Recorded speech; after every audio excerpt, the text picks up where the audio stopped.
On en vient à présent à ce sujet. Mamadou Boyi, se dirige-t-on vers une grève générale et illimitée dans le monde syndical en Guinée? En tout cas, on l'a appris hier que les pourparlers entre le gouvernement, le patronat d'un côté et le mouvement syndical de l'autre n'ont pas connu de grandes avancées ce jeudi au sorti d'une nouvelle rencontre d'échange.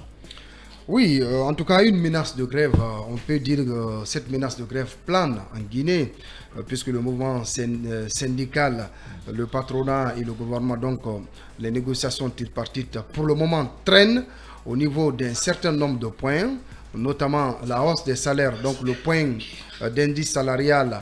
Vous savez, quand les syndicalistes veulent en tout cas négocier, ils mettent la barre très haute. Ils veulent un point d'indice salarial à 100%, sauf que pour le moment, le gouvernement, en tout cas selon mes informations, ne proposerait que 20% d'augmentation du point d'indice salarial. Vous savez, ce point d'indice salarial, c'est à partir de ce point indicateur que les salaires des fonctionnaires, n'est-ce pas, sont plafonnés. Alors, aujourd'hui, au terme des négociations hier, selon nos informations, les lignes n'ont pas trop bougé, puisque c'est à deux niveaux. Le premier niveau, on a l'impression que pour ce qui concerne les négociations au niveau des agents étatiques, donc des agents, des fonctionnaires de l'État, c'est le statu quo.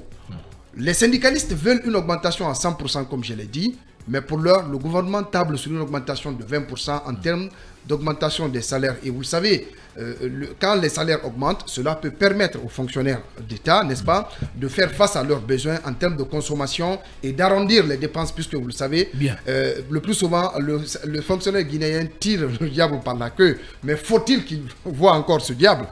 Alors, de l'autre côté, il y a aussi les négociations qui concernent les travailleurs du secteur privé.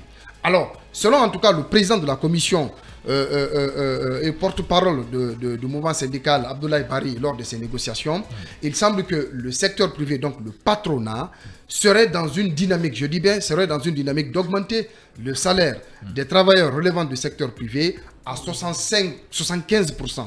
Mais cela n'est pas encore activé. Les négociations se poursuivent l'un dans l'autre. Je pense que l'État doit comprendre que la vocation des syndicalistes, c'est de défendre l'intérêt matériel et pratiquement des travailleurs.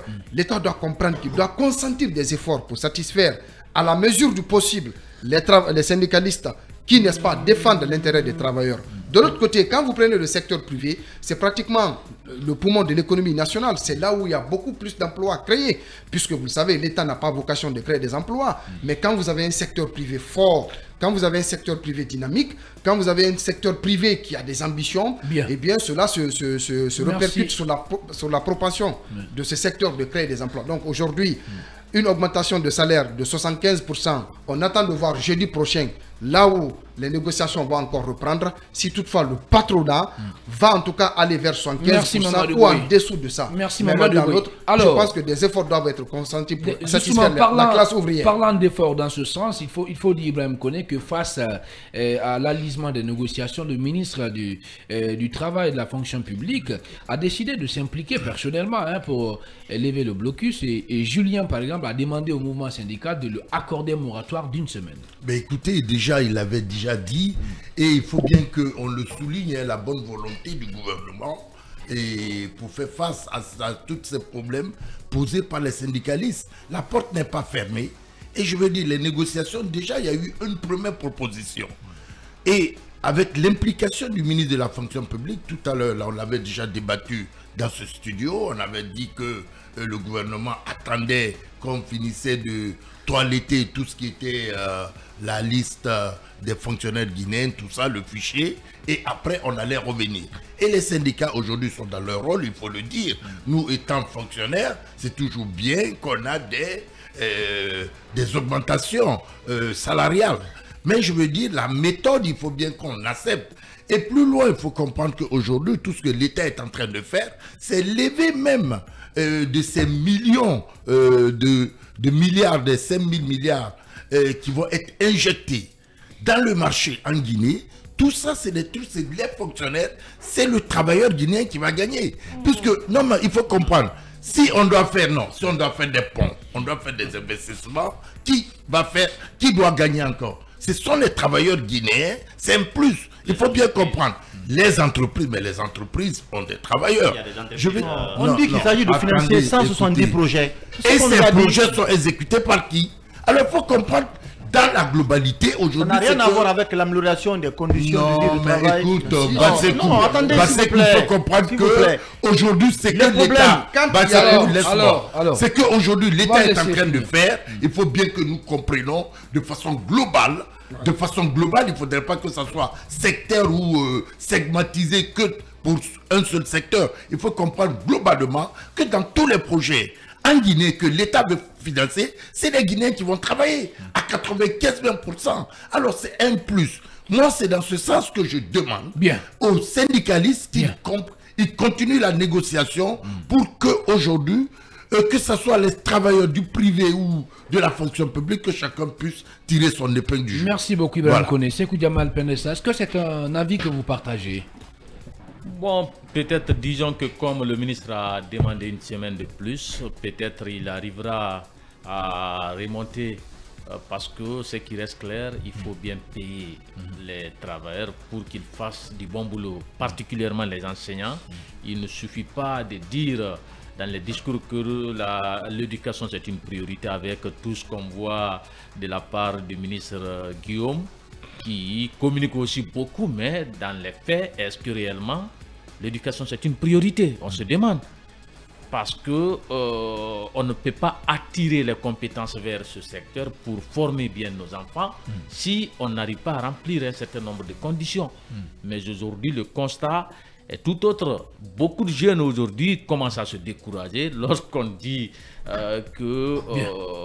on a voulu vous envoyer au niveau de l'éducation. C'est par manque d'emploi que beaucoup y vont aujourd'hui, alors que on devait créer des mesures incitatives pour attirer beaucoup plus de jeunes, pour ne pas y aller seulement par manque d'emploi et chercher à migrer vers un autre département après.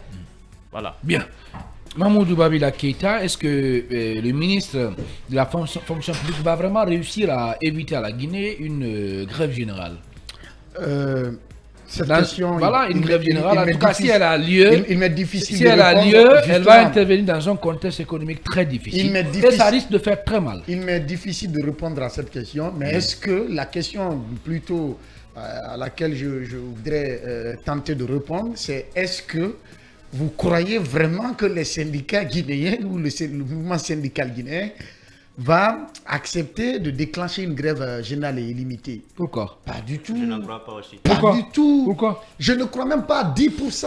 Mais pour quelle raison? À 10%. Oui, mais s'ils ne sont pas satisfaits, parce que tout simplement, le syndicalisme est mort dans ce pays. Nom de Dieu. C'est ma conviction, c'est mon avis. Oui. Le syndicalisme est mort dans ce pays depuis après les événements de 2007 plutôt.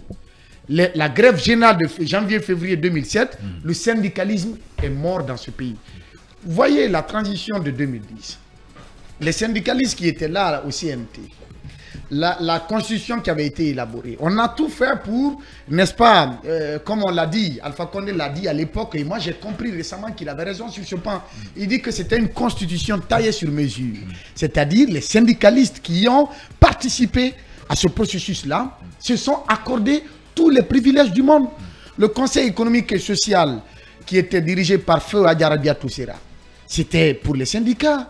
Et les conseils d'administration de plusieurs entités publiques, était la présidence et la vice-présidence de ces conseils d'administration étaient réservés aux syndicats. Je l'ai révélé il y a plusieurs mois en arrière par rapport à la Caisse nationale de prévoyance sociale des agents de l'État. Amadou Diallo, qui était le président du conseil d'administration. Vous savez les privilèges qu'il bénéficiait là? Vous le savez? Les privilèges qu'il bénéficiait là en termes de carburant, en termes de primes, de comment ils le disent, de cession. Vous avez une idée? Oui, mais c'est pas, oui, mais c'est pas aussi. C'est pas mauvais d'avoir des privilèges. Attendez. Dans le cadre. Et ce sont ces patrons-là. C'est pas mauvais d'avoir des privilèges dans l'exercice d'une fonction. Khalil. Ça, c'est pas tout. Khalil. Le plus important, c'est des émoluments qui se passent de commentaires. Ce sont ces patrons-là qui déclenchent, n'est-ce pas, les grèves. Ce sont ces patrons, ce ne sont pas des ouvriers. Ce sont eux qui appellent les travailleurs à gréver, à déclencher une grève. Oui. Et ce sont eux, n'est-ce pas? En fait, Le lead, c'est eux. C'est le dernier mot leur revient. Merci, d'accord. Babila, oui. Si c'est à cela, vous croyez en ces gens-là, en ces responsables syndicaux, qu'ils vont déclencher une grève, excusez-moi, général, vous ne faites pas partie, vous démarquez, vous, de votre côté. Bien. Mais de l'autre côté, les centrales, les USTG et CNTG, mais c'est un échec dans ce pays. Merci beaucoup, Il faut Babila. refonder Babila. ces centrales syndicales parce que Bien. tout Il y a simplement, aussi des ça syndicalistes souffre. de conviction. Hein. Merci, Ben, Babila. ça Allez, existe aussi dans Khalil c'est rare, Camara, c'est rare dans notre pays. on ne va pas polémiquer dessus. Hein. Je crois Est-ce que... est-ce que vous partagez l'avis de Babila qui estime voilà, que tout ça c'est du pipeau hein, et que ça n'ira nulle part? Oui, je suis quand même... Le mouvement syndical n'aura pas le courage vraiment de déclencher une grève. Je n'en crois pas aussi, je n'en crois pas. Ce sont des menaces qui ne pourront pas être réalisées parce que c'est sûr que le syndicalisme, je ne dirais pas que c'est mort dans notre pays, mais je sais qu'il y a beaucoup de combines dans ces combats et je pense que quand ils vont aller sur la concrétisation de ces menaces, c'est-à-dire des menaces de guerre, des grèves, vous allez voir qu'il y a forcément des bifurcations. Donc nous savons, ça a été le cas avec le SLEG et aujourd'hui parler d'une grève générale et illimitée dans le secteur de la fonction publique, moi je pense que ce n'est pas la Guinée, surtout sous cette transition. Et n'oubliez pas aussi la menace qui pèse sur des gens qui savent qu'ils n'ont pas une condition, une situation régulière au niveau de la fonction publique. Ces gens-là ne vont pas aller en grève. Je reviens sur l'augmentation du salaire des fonctionnaires. Je crois que finalement, tout le monde va courir vers la fonction publique. Parce que je pense qu'on est en train de construire un paradis dans la fonction publique. Et j'aimerais aussi comprendre, est-ce que l'assainissement du fichier qu'on avait tant brandi, est-ce que cet assainissement il est effectif? Je me le demande. Parce que c'est à partir de là, moi j'ai pensé qu'on allait vers l'augmentation du salaire. Mais si cela n'est pas fait, parce que je n'ai pas encore, en tout cas à ma connaissance, il n'y a pas de résultat pour le moment de cet assainissement. Bien. Alors, le travail n'est pas fini. Puisque le travail n'est pas fini. Voilà, et puisque le travail n'est pas fini, quand on dit augmentation des salaires, ça fait partie. C'est-à-dire, vous-même, vous estimez qu'il y a des faux. Vous estimez que c'est la fin du processus. Non, Khalil, à ce niveau, on doit procéder à une quelconque Khalil, à ce niveau, je peux on a réussi à intimider le ministre Julien Yombounou. Non, on l'a pas intimidé. J'essaie de te recadrer un peu. Au fait, il faut comprendre qu'il n'y a pas plus de la semaine s'est passée, le ministre Yombounou était du côté de Kankan et de Séguéré. Alors, à l'intérieur du pays, si vous voulez, Conakry, l'étape est finie et c'est le Grand Conakry. Quand tout ça va finir sur l'ensemble du territoire national et ils vont aller plus loin même dans nos ambassades. Et il y a le ministre des Affaires étrangères qui disait la dernière fois que dans nos ambassades, pratiquement tout était vide. Merci beaucoup. Alors il faut comprendre que c'est après ce travail qu'il y aura l'augmentation. Et que les syndicalistes doivent comprendre qu'il faut attendre et comprendre la métendue du gouvernement. C'est ce que je suis en train de dire. C'est pourquoi je pense que les syndicalistes devraient se ressaisir, attendre d'abord la fin de ces toilettages. C'est après tout cela qu'ils peuvent exiger. Et moi, je l'ai dit, il y a quelque chose qui va de facto. C'est-à-dire quand le fichier de la fonction publique est assaini, c'est-à-dire démêlé du vrai, du faux, et de facto, les salaires qui vont être récupérés dans le faux vont être versés sur le vrai. Donc, moi, je ne sais pas pourquoi toute cette précipitation.